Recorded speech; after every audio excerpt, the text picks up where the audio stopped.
रात के 12 बजे नाग पंचमी के दिन एक पीपल के पेड़ के नीचे बसे छोटे से नाग मंदिर अचानक हमारा जाना और वहां पर हमें एक छोटे से सांप का दिखना। दोस्तों रात के 12 बज चुके हैं और अभी हमको नाग बाबा का दर्शन हुआ है यहाँ पे। अचानक हमारे मोबाइल का कैमरा बंद पड़ जाना और मोबाइल की आवाज चले जाना। बाबा नागेश्वर महाराज की एक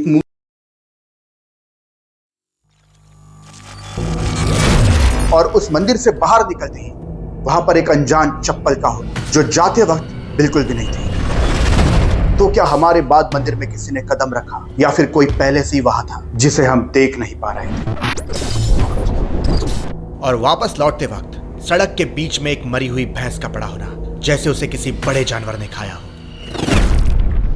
आखिर ये सब क्या हो रहा था, हम कुछ समझ नहीं पा रहे थे। धार्मिक मान्यताओं के मुताबिक नागास के 12 डायमेंशंस होते हैं, यानी 12 आयाम, जो कि नॉन फिजिकल होते हैं, जबकि विज्ञान के मुताबिक इंसान सिर्फ 3 डायमेंशंस को देख सकता है। इटालियन फिजिसिस्ट गैब्रिएल वेनेजियानो की स्ट्रिंग थ्योरी बताती है कि 6 ऐसे आयाम हैं जो इंसानी नजरों से छुपे हुए हैं।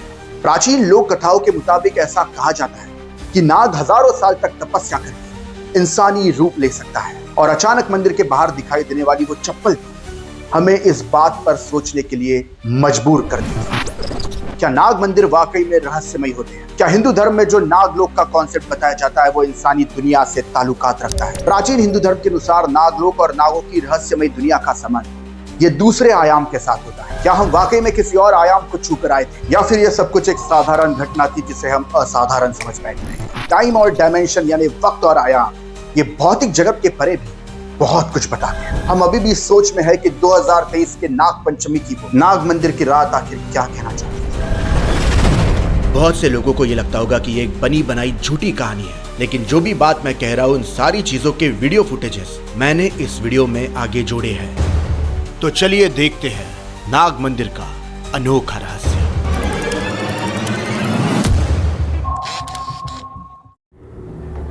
एक विशाल पीपल के पेड़ के नीचे बसा एक छोटा सा मंदिर जिसे लोग नाग मंदिर के नाम से जानते हैं। साल था 2023, दिन था 21 अगस्त, तिथि थी नाग पंचमी की और वक्त था रात के 12 बजे। मैं और मेरा दोस्त रात के 12 बजे घूमते घूमते उस नाग मंदिर के पास पहुंचे।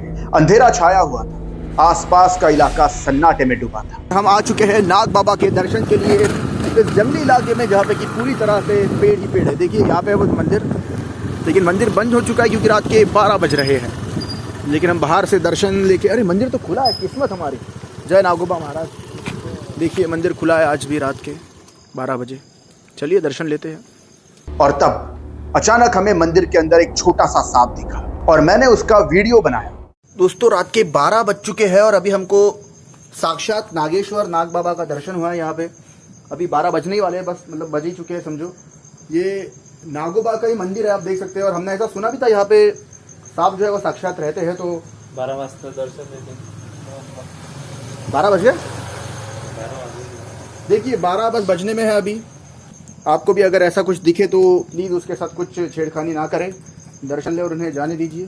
देखिए मंदिर के तरफ ही ये जा रहे हैं। क्योंकि मुझे व्लॉगिंग करने की आदत है तो मैंने सोचा कि हमें भगवान नाग ने साक्षात दर्शन दिए, क्योंकि दिन भी नाग पंचमी का था। तो मैंने सोचा इसका व्लॉग बनाया जाए, इसलिए मैंने उसका वीडियो बनाया। और वीडियो बनाते बनाते मैं अंदर चला गया। ये मंदिर देखते ही हमें काफी रहस्यमय लगा, क्योंकि मंदिर के अंदर प्रवेश करते ही हमें महाकाली की मूर्ति दिखी जहां पर धीमा दिया जल रहा था। सामने थे पवन पुत्र हनुमान जी और वो विशाल पीपल का पेड़ जिसके बिल्कुल नीचे रखी थी नाग देवता की मूर्ति। और चलते चलते मैं नाग देवता की मूर्ति की तरफ बढ़ा और दर्शन लेने लगा तो मेरे मोबाइल का कैमरा अचानक अटकने लगा। रिकॉर्डिंग काम नहीं कर रही थी और मोबाइल बंद हो गया।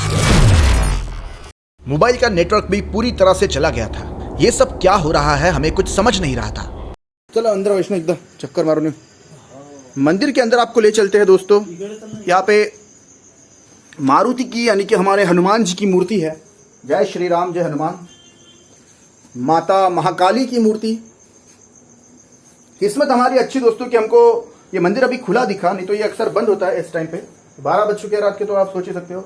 और एक विशाल पेड़ पे ये मंदिर बीच में बिल्कुल स्थित है। देखिए नाग पंचमी का प्रोग्राम भी यहाँ पे हो चुका है। तो आइए दर्शन लेते हैं महाराज के। देखिए बरगद का पेड़, किसका पेड़ है ये?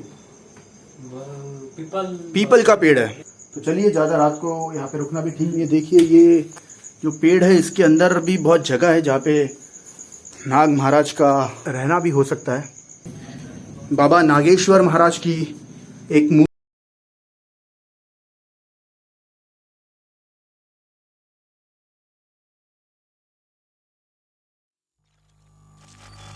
मैंने सोचा कि कोई टेक्निकल प्रॉब्लम होगा, इसलिए मैंने बाहर जाकर मोबाइल को रिस्टार्ट किया तो सब कुछ नॉर्मल, मोबाइल बिल्कुल ठीक से काम करने लगा और वीडियो भी ठीक से रिकॉर्ड हो रहा था। लेकिन जब वापस मैं मंदिर के अंदर जाकर वीडियो शूट करने लगा तो इस वक्त वीडियो तो रिकॉर्ड हो लेकिन उसमें आवाज ही नहीं थी।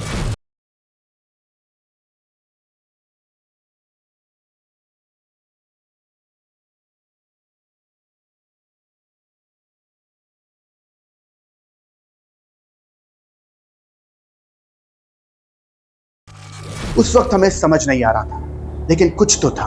तब मेरे दोस्त ने मुझसे कहा कि जल्दी घर की तरफ जाना चाहिए क्योंकि वक्त बहुत ज्यादा हो चुका है।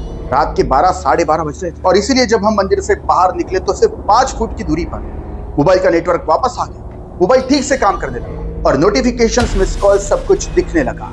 लेकिन असली झटका हमें तब लगा जब मंदिर के बाहर एक अजनबी चप्पल रखी थी जो मंदिर में जाते वक्त नहीं थी। तो क्या हमारे बाद मंदिर में किसी ने कदम रखा या फिर कोई पहले से ही वहां था जिसे हम देख नहीं पा रहे थे।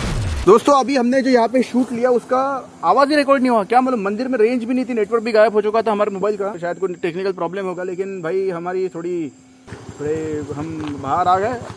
आपण आलो तेव्हा होती की चप्पल नाही काही सांगता काय? हो ना, खरंच नव्हती ना.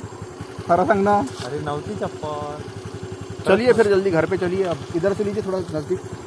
चप्पल नहीं थी ऐसा इनका कहना है, हम मुझे पता नहीं। इधर लीजिए, इधर से डालिए थोड़ा। यहाँ पे एक चप्पल भी दिख रही है। ओम नमः शिवाय। चलिए, बाबा नागेश्वर के बहुत अच्छे दर्शन हो गए। चल ऊपर चलिए। अब हमें लगा कि यहाँ से निकल जाना चाहिए क्योंकि वक्त भी बहुत ज्यादा हो चुका था और यहाँ के नज़ारे भी कुछ ठीक नहीं लग रहे थे। लेकिन हम जब घर पे जाने के लिए यहाँ से निकल गए तो सड़कों के बीच में हमें दिखी एक बहुत बड़ी भैंस जो मरी हुई पड़ी थी। उसे देखकर ऐसा लग रहा था जैसे इसे किसी बड़े जानवर ने खाया हो, जैसे किसी तेंदुए या शेर ने इसका शिकार किया हो। वैसे ये कोई बड़ी बात नहीं थी क्योंकि शहर और इस इलाके में तेंदुए के आने की खबरें हम अक्सर सुनते हैं।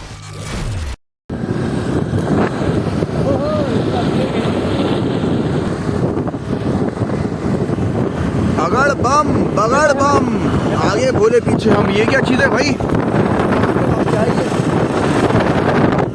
बाप रे बाप, डेंजर। कुछ पड़ा हुआ था सड़क पे, शायद कोई बॉडी। एक बहुत बड़ा सवाल हमारे दिमाग में निर्माण हुआ कि क्या हमने गलत वक्त पर, गलत जगह पर, गलत तिथि के दिन कदम रखा।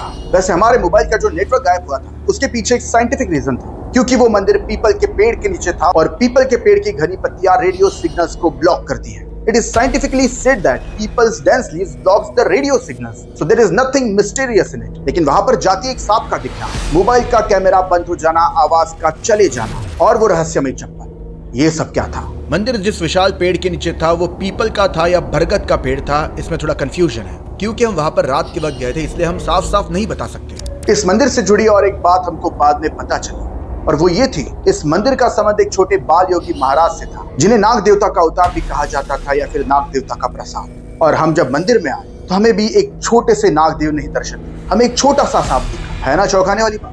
मंदिर भी छोटे बाल योगी महाराज का और हमें जो सांप दिखा वो भी छोटे अवतार में। फोटो और वीडियो के जरिए आप देख सकते हैं कि मंदिर में मूर्ति के पीछे, नाग देवता की मूर्ति के पीछे एक छोटे से बाल योगी महाराज का फोटो। दोस्तों कोइंसिडेंस देखिए कि 2023 की 21 अगस्त को सोमवार था, यानी सावन का सोमवार और साथ ही में उसी दिन आई थी नाग पंचमी की तिथि। दोस्तों मुझे श्रावण का यानी शंभु महादेव का महीना बहुत ज्यादा पसंद है और इस महीने में मैं अलग अलग शंभु महादेव और नागदेव के मंदिर को खोजते रहता हूँ। सावन मास के महीने में आने वाला पंचमी का दिन जिसे लोग नाग पंचमी कहते हैं, मुझे ये दिन काफी रहस्यमय लगता है और इस दिन बाहर निकलते ही मुझे जितने भी नाग देवता के मंदिर दिखते हैं मैं वहां पे दर्शन करने के लिए चला जाता हूँ बिना ये सोचे कि जगह कौन सी है और वक्त कितना हो चुका है। शायद यही वो कारण था कि हमने ये सब कुछ अनुभव किया। बुजुर्ग लोग कहते हैं कि गलत वक्त पर किसी अनजान जगह पर नहीं जाना चाहिए। क्या ये बात सच है? क्या वाकई में इंसानी आयाम से परे भी कोई एक रहस्यमय आयाम होता है जिसमें वो लोग रहते हैं जिन्हें इंसानी आयाम में रहने वाले लोग नहीं देख सकते? इटालियन फिजिसिस्ट गैब्रिएल वेनेजियानो ने 1968 में स्ट्रिंग थ्योरी की नींव रखी और स्ट्रिंग थ्योरी की फिजिक्स को माने तो दुनिया में 10 डायमेंशंस हैं, यानी 10 आयाम हैं, जिनमें से 3 जिसे हम देख सकते हैं और चौथा डायमेंशन वक्त को माना जाता है, जबकि बाकी के 6 वो डायमेंशंस हैं जो कि मुड़े हुए हैं या फिर इंसानी नजरों से छुपे हुए हैं। क्या वाकई में नाग लोक होता है प्राचीन हिंदू मंदिरों में कई सारे शिलालेख मिलते हैं जिसे सर्प शिलालेख भी कहा जाता है,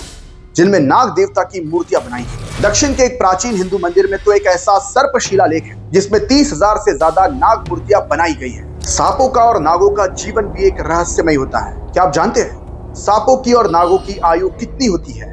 ये भी एक प्रश्न चिन्ह निर्माण करने वाला सवाल है। लोक कथाएं कहती है कि नागों का जीवन ये हजारों और हजारों सालों का है। प्राचीन लोक कथाओं के मुताबिक ऐसा कहा जाता है कि नाग हजारों साल तक तपस्या करके इंसानी रूप ले सकता है। आज से 20,000 सालों का इतिहास अगर देख लिया जाए तो दुनिया भर की कई सभ्यताएं, चीन से लेकर रशिया तक, अफ्रीका, इजिप्ट और ग्रीस भी प्राचीन शिलालेखों में ये दर्शाते हैं कि कैसे इंसान के रहस्यमय जीवन में नागाज की एक महत्वपूर्ण भूमिका रही है। क्या हमारे साथ जो कुछ हुआ वो सिर्फ एक कोइंसिडेंस था या फिर नाग देवता का कोई रहस्य? बहुत से लोगों को ऐसा भी लगता होगा कि ये सारी एक बनी बनाई कहानी है, एक झूठी कहानी। लेकिन आपको बता दूं कि जो कुछ मैंने इस वीडियो में कहा वो सारी चीजों के प्रूफ्स यानी कि वीडियो फुटेजेस, रॉ फुटेजेस मेरे पास है 2023 के डेट के साथ, विदाउट एनी एडिटिंग। वो फुटेजेस मेरे पास अभी भी सेव है। देखिए, इस वीडियो के जरिए हम किसी भी प्रकार की अंधश्रद्धा नहीं फैलाना चाहते, बस एक सवाल जो हमारे सामने निर्माण हुआ है उसको आपके सामने रखना चाहते हैं। आखिर ये सब क्या था? क्या ये कोई ग्लिच था